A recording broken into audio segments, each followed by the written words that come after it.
Hey, what's up you guys? Welcome back and happy movie Monday. If you're new around here, this is Movies and a Mug, a little show where I sit down every Monday and talk about a movie whilst putting on a mug. Get it? Last week we talked...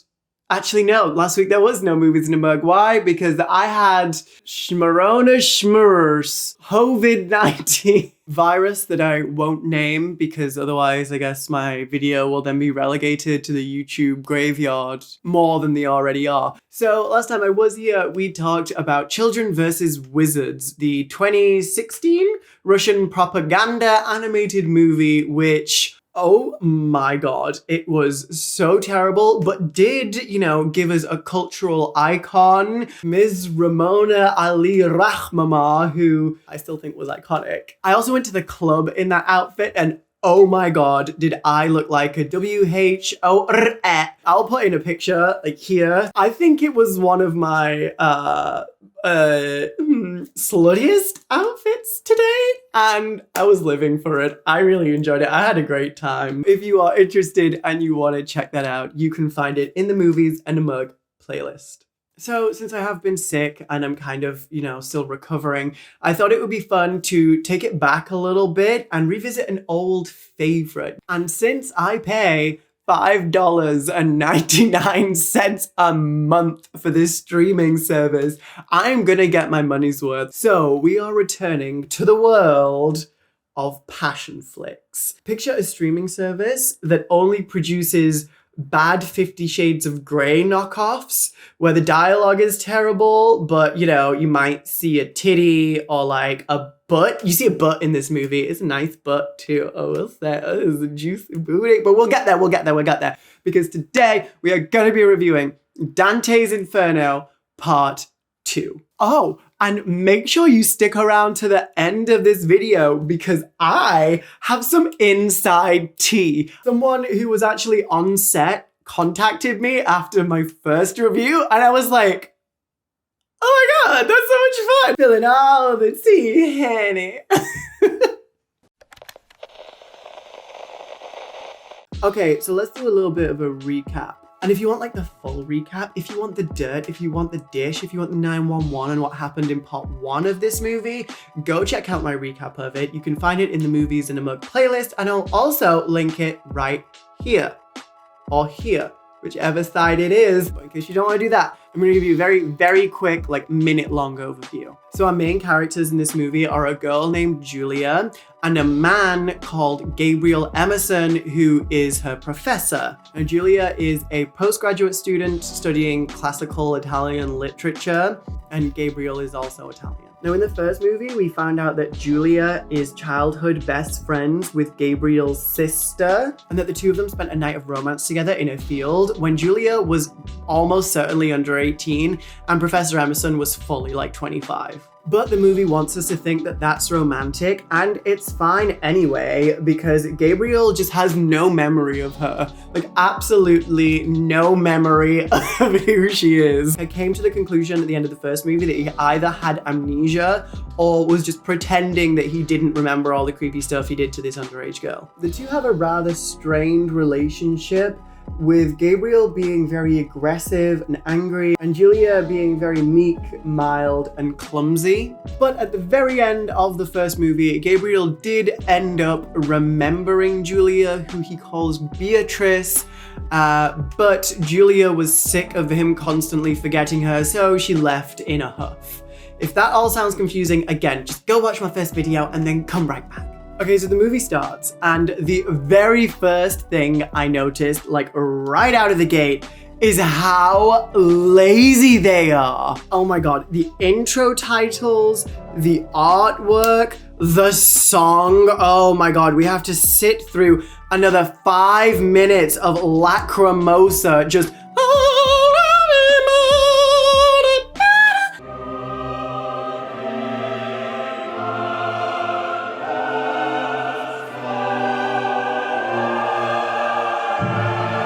I get it, you thought you had like a recognizable aesthetic that worked, but you know, we can all be wrong.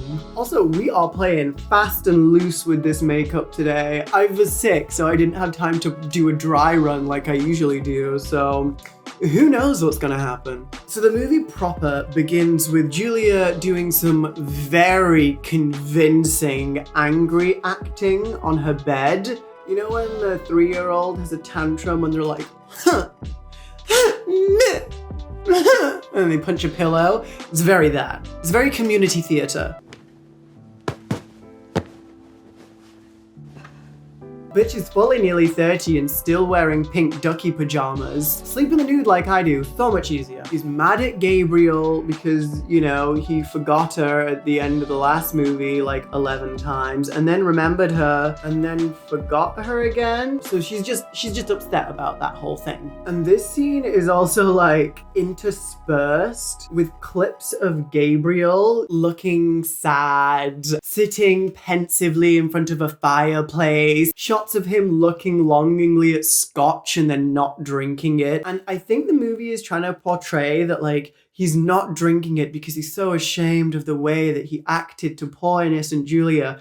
But you know, really, it's probably just because he was hungover as hell from the night before when he got completely obliterated. Oh, and another thing that really tickled me is that they have this text chain and Julia messages Paul, who's essentially Gabriel's romantic rival from the first movie. And they show her phone, presumably with the intent of showing the text chain, but they didn't have the actor who played Paul or anyone else on set actually text Julia before. So he just has like an ominous voiceover out of nowhere.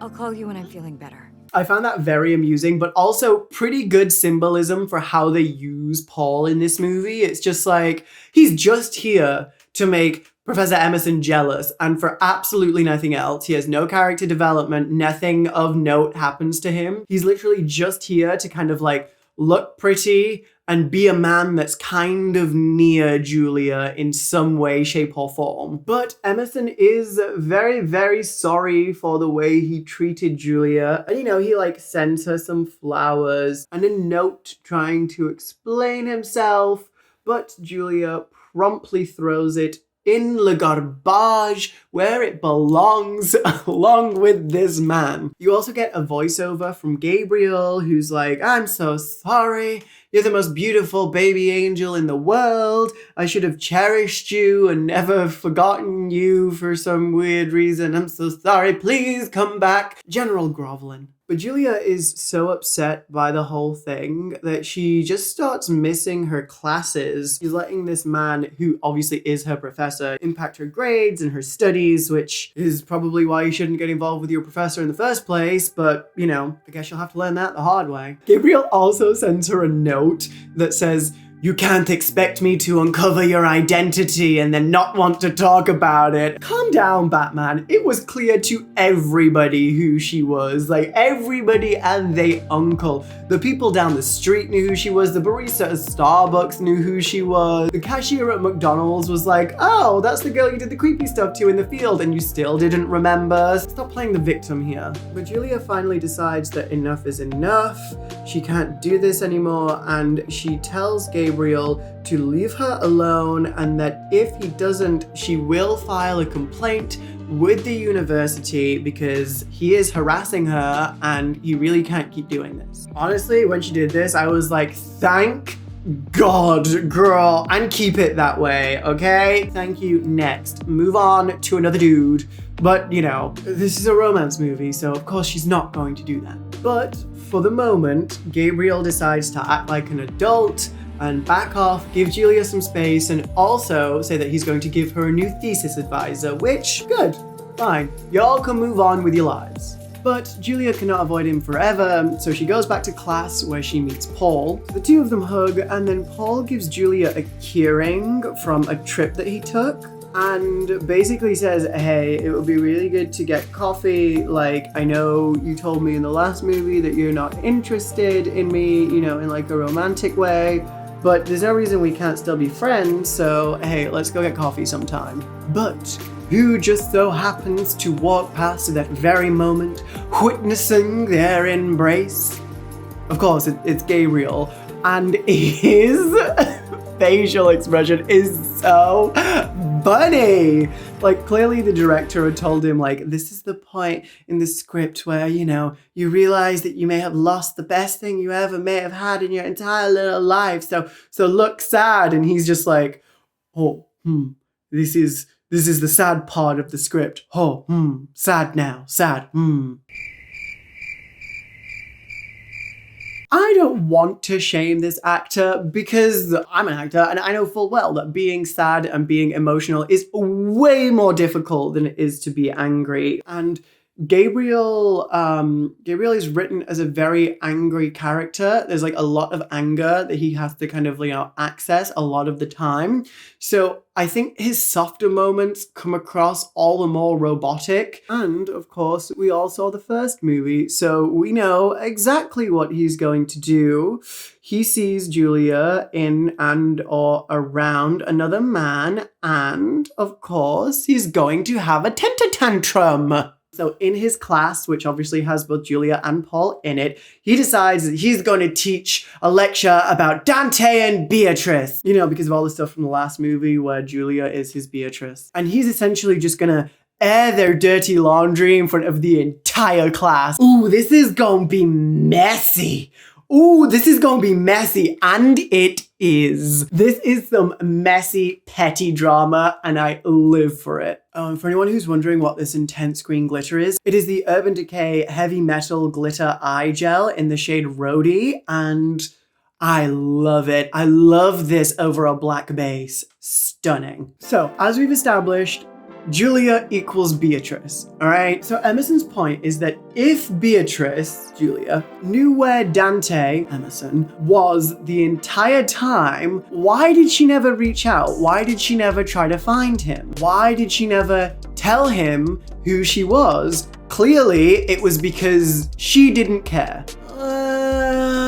Yeah, I can understand your train of thought. I can understand the logic, like from your perspective, why it would seem that way. And during the first movie, I even questioned, like, why isn't she just tell him? Like, why is she stringing this out? But then I kind of thought about it for about 30 seconds and was like, well, she was like 15 at the time when this creepy shit in the orchard from the first movie happened. And also, the second time that you met her when she arrived at the university, you just yelled at her. All you did was call her stupid and berate her. Like, that's very clearly not going to endear her to you or make her want to speak to you. But I guess he's just, like, not very introspective or whatever. I guess he doesn't have my emotional maturity. And then Julia raises her hand and is straight away just like, excuse me, Beatrice was under 18 when she met Dante, so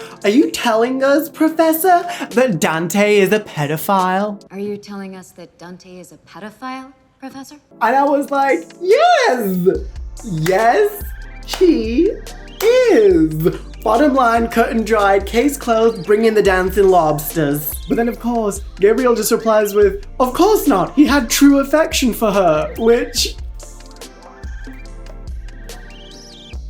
Does that make it any better? Like, I am sure that there are lots of adults out there who have true affection for children, and they belong in prison. That's why true affection is not an excuse that you can use in a court of law. Julia then gets aggy and yells at him that everything in Dante's later life was just about sex. So clearly he wasn't sitting at home missing her. And Gabriel's reply, he just says, well, if it makes it more palatable, just think of them as helpful friends. Yeah, we did exchange a lot of bodily fluids, but they were just being a helpful friend. I'm just not sure it works that way. And at this point, everyone in the class is just like,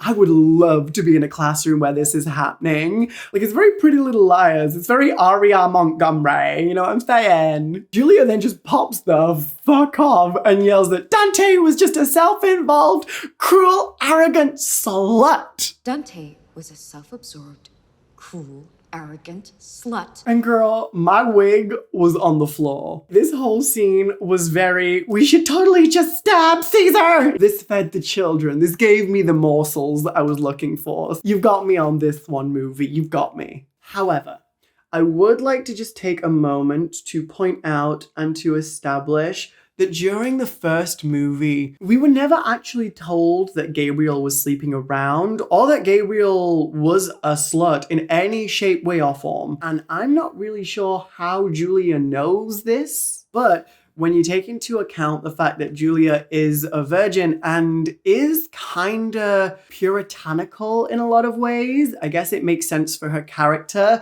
that she would think that even him sleeping with like 2 or 3 people is like, oh my god, oh. So Gabriel gets really aggy as a result of their altercation and drags Julia into his office.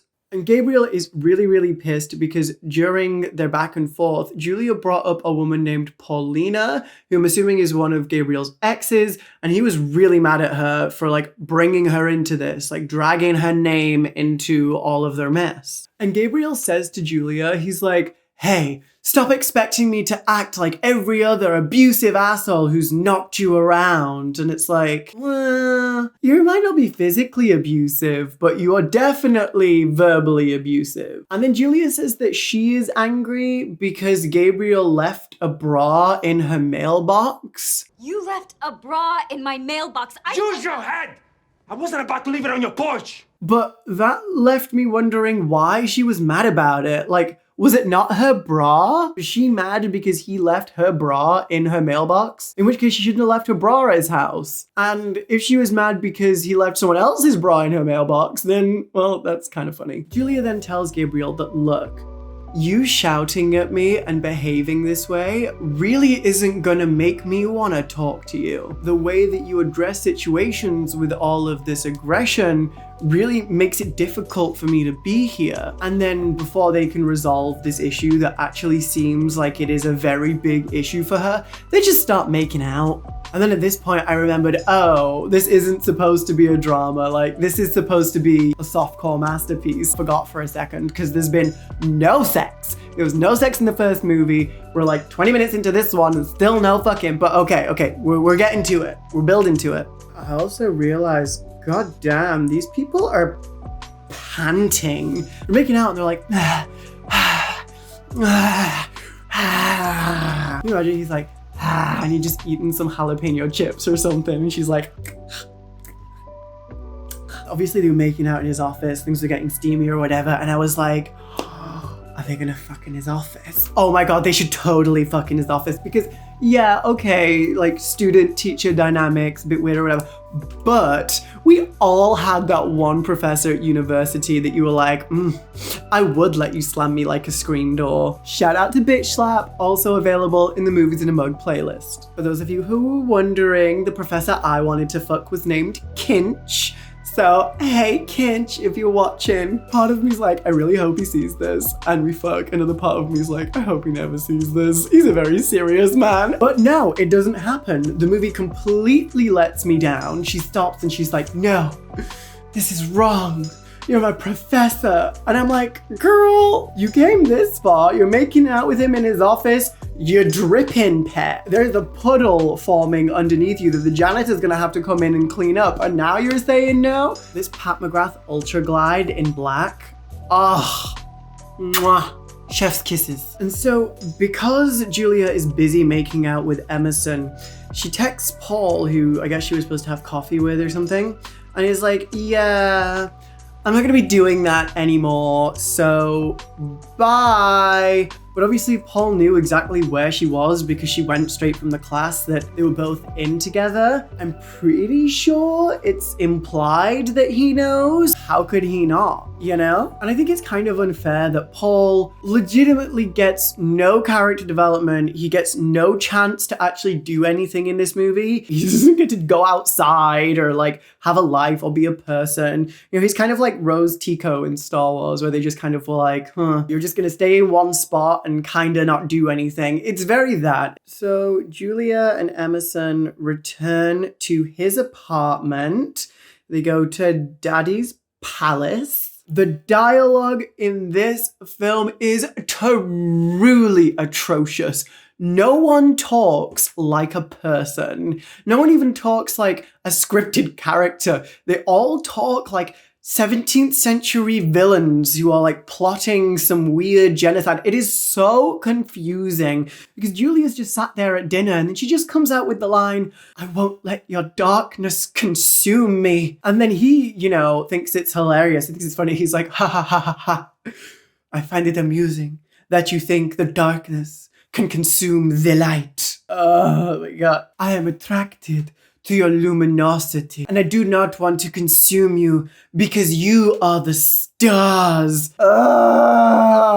Really, really hammy dialogue. My heart was going pitter-patter, pitter-patter. Felt sick like I might throw up. But just when, you know, I think that nauseous feeling is starting to subside, Julia perks up with, "I'm not gonna let you fuck me." Well, then why are we all here? Why are we here then? What is the point in us being here if you two are not gonna smash? And then, to make matters worse, Gabriel replies with, "One does not fuck an angel." Nope. I am sorry. This is inappropriate. I am out. You can sell my pussy on eBay, put my nuts up for adoption, and then sell my nipples to the Pope. Who wrote this? You should be ashamed of yourself. So they agree to take it slow. They're just gonna get to know each other. Oh no. Okay. That's the vibe. Then immediately after saying this, he tries to like sensually feed her cake and goes on this weird monologue about how feeding your partner is the most seductive thing that you can do. And I guess it's supposed to be sexy, but he uses the word uterus, and like, all this guy really does is like deliver mildly sexy monologues in like a threatening growl, and after a while you just kind of check out. So in the morning, Julia continues with her like line of questioning from the previous day. And, you know, tries to talk to him about the fact that she never knows what she's going to get when she speaks to him. You're either going to be really, really nice to me, or you're going to be absolutely horrible. And I don't know what I'm getting with you. And honestly, I think that's a very fair summation of what's been portrayed from Gabriel so far. So Gabriel apologizes for the way that he's been acting, but then tells Julia that it seems like she only tells him what she wants. She only makes, you know, strong, decisive statements when he pushes her to the point of exploding, which, given how Julia has been portrayed as being very meek and mild, and it takes a lot to get her to admit what she wants, is also a valid point. So I can kind of understand where both of them are coming from. And then we finally get a discussion of what happened that night they first met and all the creepy stuff went down in the orchard. So Julia starts by giving her version of events, which was that she just woke up in the orchard alone and that Gabriel was nowhere to be found. And she'd always assumed that he'd just ditched her in the middle of a field.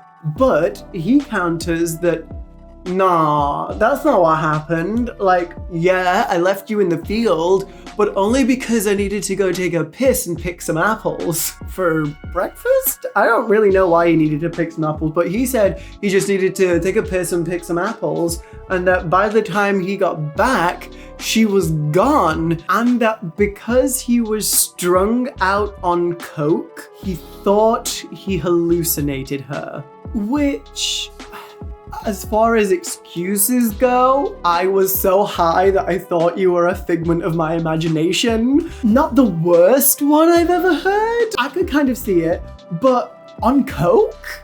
Coca-Cola? Really? Not traditionally a hallucinogen. I'm not ruling it out, but increased mental alertness is a pretty well-known side effect of cocaine. At least I've never heard of it, but you know, then again, like, the only thing that's ever passed my nostrils is air and the scent of a good woman. But anyway, so then all of a sudden, Gabriel's like, "Oh, and I was gonna try and kill myself that night," which, okay, sure. But again, cocaine was your drug of choice to try and kill yourself on? First of all, you weren't rich when you were young, were you? Because that's going to be an expensive expensive OD. Like, you're just throwing money a garbage fire at that point. You do not need to spend that much money if you're gonna try an OD. We balling on a budget up in here. Like, I'm not condoning it. I'm not saying go OD, but like, if you're going to try to OD, why would you use cocaine? But anyway, he says he was only doing the coke because he was in a really bad place and, you know, he was super depressed and that he's been clean for like 5 years and like he's doing good now. Which, honestly, good for him. Getting clean is very hard. It's very difficult. But then Julia's just a bitch about it and she's like, well, I don't want to date an addict. And I was just like, well, he told you that he'd been clean for like 6 years now, so done the work that he needs to do to get over the addiction. Bitch, have you seen his house? He has a lot of money and a really nice apartment, so I'm pretty sure he's doing okay. At the very least, he's functioning, which is more than I can say for most of the guys that I date. But Julia does reveal that the reason she doesn't want to date someone with addiction problems is because her mother was an alcoholic. Okay, I can totally get that. If you've got trauma or like things that really upset you and trigger you, you wouldn't want to necessarily be in a relationship with someone who is going to kind of reopen those wounds with their own issues. But I will say, at this point in the movie, I started to have the same issue with Julia that I had with Elle in the kissing booth, linked in the movies in my playlist, which was that she clearly knew what she wanted to do and she clearly knew what she was gonna do, which is Gabriel. But for the sake of the audience, essentially, she has to be seen to agonize over it for a really long, like, extended period. You know you're gonna fuck him. I know you're gonna fuck him. We all know you're gonna fuck him. So just fuck him. You're already here. You've already come this far. Just chow down on a dick, girl. What's the big deal? We have to drag it out. So we drag it out. Just a lot of Julia umming and ahhing about, you know, whether or not she really wants to commit to this thing with Gabriel. And considering that this movie is rated like 4 flames toe-curlingly good on Passionflix, I have yet to see even a titty. Let's pick it up a little bit. But they continue with the decision from the previous day, which is essentially that they're going to take it slow and they're just going to keep dating and work it out as they go along. And so with this in mind, Gabriel goes to his dad?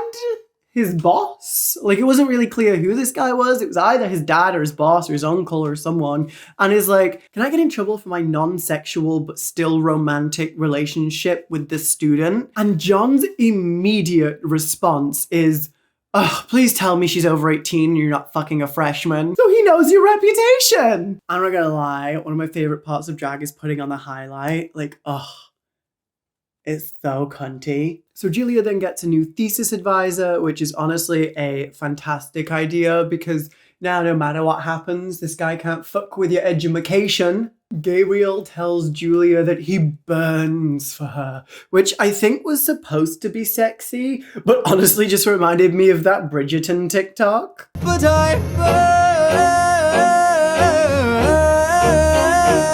burn for you. You burn for me. I burn. I burn. I burn. Oh, and we finally see an ass. It's Emerson's ass and it's peachy. It's a good butt. I was looking at it and I was like, I'd take a bite. All that hatred clearly does a body good because, ooh. Elamaska cream blush in the shade Laid. Great for adding a little bit of pink into the face before you do your powders. There's then just a really long montage of them dating and it's really uneventful, so I'm just gonna say it's a montage of them dating. We then have a little bit more drama, whereby Julia goes to a lecture that's being given by Gabriel. For some reason, she was invited and none of the other students were apart from Paul. Maybe that's because they didn't have the budget for any other actors. I don't know. And there's a woman at this lecture who's seen, you know, like shaking hands with Gabriel. And then Paul comes up to Julia and is like, that's Professor Payne. And we call her that because apparently she's into BDSM. And apparently she has a website which tells you all about her interest in BDSM, which good for her, I guess. Known as Professor Payne. Pain? She's in S&M. You should check out her website, it's pretty hardcore. Is this just like common knowledge amongst everyone, or is Paul particularly nosy? Because later on, he also tells us that Professor Payne had like an affair with Gabriel, and Professor Payne is into like, you know, inflicting pain on men. Singer doesn't date. She's into pain and control. And I was like, oh, Paul, you little gossip. Look at you telling me all the little things I need to know. He seems to be all up in everyone's business. And if this were real life, you know, I feel like we could get on. Also, this happens. That means he's into... S&M. Yeah.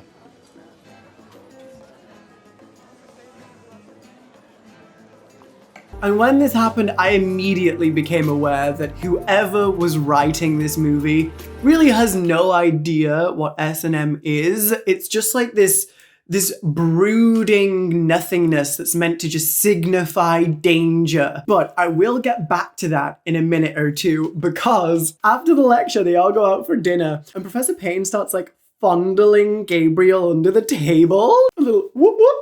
Little, while she's doing it, she's looking Julia dead in the eye. She's like, yeah, I'm doing this. And everyone else at the table is just like, you like the food? You want a drink? She gives Julia a little wink. And I immediately thought, oh, Julia is going to get seduced by this bisexual pleasure demon. But no, that doesn't happen. Instead, Julia goes off to the bathroom, you know, being all like pure and afraid. And then Professor Payne follows her and tells her that she'd make a nice pet. I was just sat there like, huh, Gabriel's done this, Professor Payne has done this. Are all of the university professors at this school just like sex pests? Closest thing I've ever had was my high school teacher who tried to take me dogging. Yeah, it was like immediately obvious to everyone who knew me that I was gonna grow up to be a hoe. So Gabriel obviously knows that Julia isn't going to be taking this development with Professor Payne very well.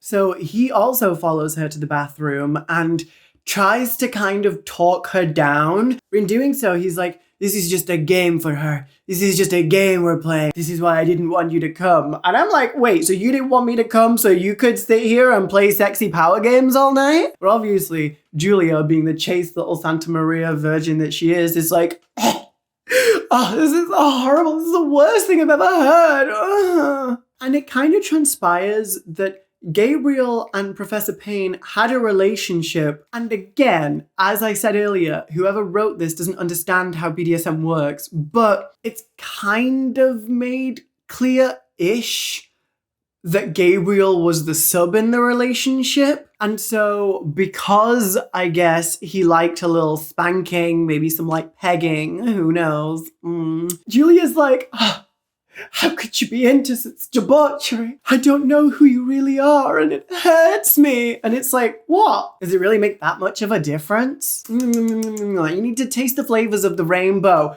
Go to a bukkake, get a strap-on, peg a guy, suck a dick in public, do something. Oh my God, everything for her is like, ew, no, I'm just sat here like, girl, I feel judged. Okay, so I love to layer my powders, so I'm going to be trying out 3 new Pat McGrath blushes and bronzers. We've got Desert Orchid, we've got Divine Rose, and we've got Electric Bloom.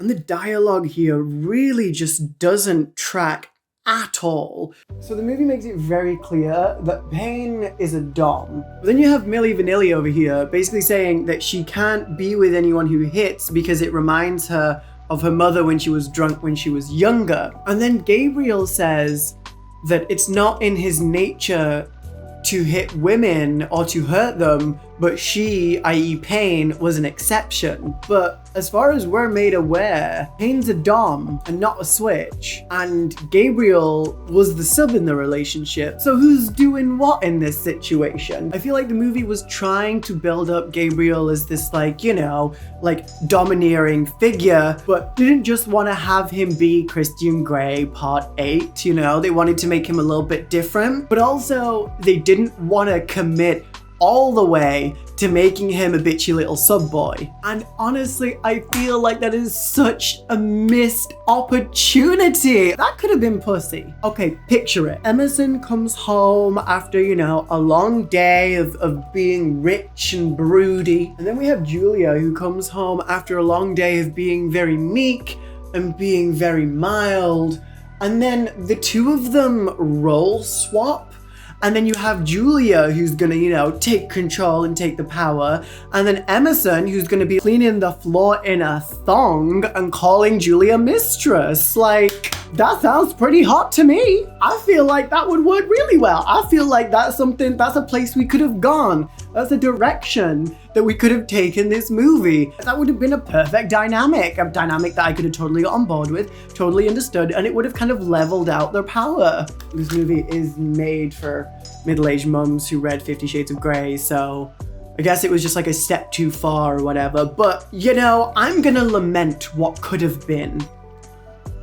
So it's at this point in the movie that I'm sitting there and I'm just like, is anything actually going to happen in this movie? Like, we're kind of on the home stretch right now. It's been like an hour and a half and really not much has happened. It's really just been Julia pretending to try and decide if she wants to be with Emerson, which we all know that she does. And then Emerson trying to convince Julia that he's worth a shot. I was sat there and I was like, well, they need to hurry up. Something's gonna happen. We only have like 45 seconds left. And then Julia gets a phone call, which is from her ex, Simon, who was mentioned like once during the movie. And it was at a point where they were, you know, sharing their dark and broody backstories with one another. And Julia mentioned that she had an ex who she was with for like several years, and he didn't hurt her or do anything really bad, but he did call her frigid because she didn't want to have sex with him. And she answers the phone like, Simon? Does anyone care? I mean, I don't want to minimize her problems, but in the grand scheme of things, does an ex-boyfriend who one time called her frigid because she didn't want to have sex with him for 5 years, does that seem like a really good villain? Does this seem like a menace that's going to be introduced to stir things up and create drama? Or does it just seem like some dude? To me, it just seems like some dude who really didn't do that much. You know, maybe it left like some lingering emotional scar, but I don't give a shit about that. Girl, no. Anyway, I'm about done with the look, so I'm gonna go put on my costume and we'll have some final thoughts. You know, someone asked me if I wanted to wear some accessories, and I just said no. Okay, so what did I think of this movie? Well, I think compared to the last movie, it's definitely, I don't want to say worse, but I do want to say more boring. Like, I'm gonna be honest, not that much happens in this movie. It's just a lot of Julia and Emerson making out and then trying to figure out if they're gonna be together. Like, there's no real rising action and there's no real stakes for anything. Like, at no point do you feel like anything could really go wrong, because it's really just Julia deciding if she wants to fuck this guy, and we all already know that she really wants to fuck this guy. The dialogue in this movie is honestly atrocious. You kind of expect it from a movie that's, you know, supposed to be sexy or whatever, but I don't quite know how to explain how bad the dialogue truly is. So I'm just gonna put in a couple of little snippets just so y'all can get a flavor of what I had to sit through 4 times to make this video. Spend the rest of my life regretting the fact that I wasted my second chance to know you. I'm just a student. You have all the power. You could destroy me. Your virtue is safe with me. That I burn for you. One doesn't fuck an angel. So I honestly think that this movie could have been very interesting if they would have explored the whole Gabriel as like a sub kind of dynamic, and then Julia would have had to have decided if she wanted that responsibility. And also, you know, if that's something that even interests her, given her kind of, you know, meek and mild persona otherwise. I think that could have been really, really interesting. But unfortunately, I think that the studio just didn't really want to go there because, you know, they want their leading man to be dominant and aggressive so all the women can kind of, you know, get their fantasy. But I know so many girls who really want to peg their boyfriend. So many! But oh, before I go, I promised you that I had some inside tea on the production of this movie. So let me grab it from Reddit real quick. So as you all know, when I post movies in a mug, I'll often link it to a couple of Reddit forums, usually the bad movies subreddit and also the cinema subreddit. And a Reddit user called Wild Construction 7257 commented on my first video and said, I was on the set of this film and it was interesting. I feel like Passionflix is ruining these books. The books make the storyline make much more sense and it was a lot less drawn out. Like Julia was in love with Gabriel since she was a teenager, but it took them 5 years to get to that point. I also hate the fact that they clearly have some kind of budget, but don't use it for a good screenwriter.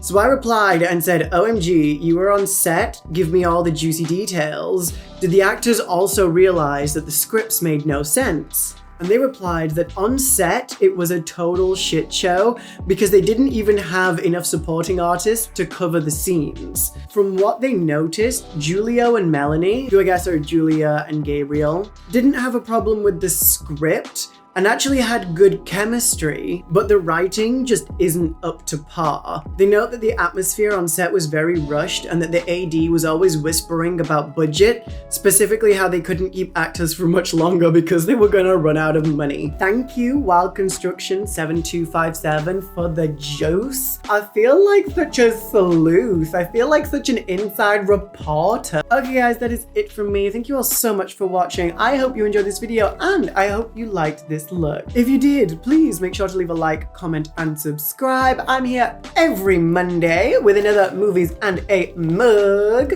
And make sure to let me know in the comments if there are any movies you would like me to review. That's it from me. Stay safe, and as always, kisses from England. Bye guys!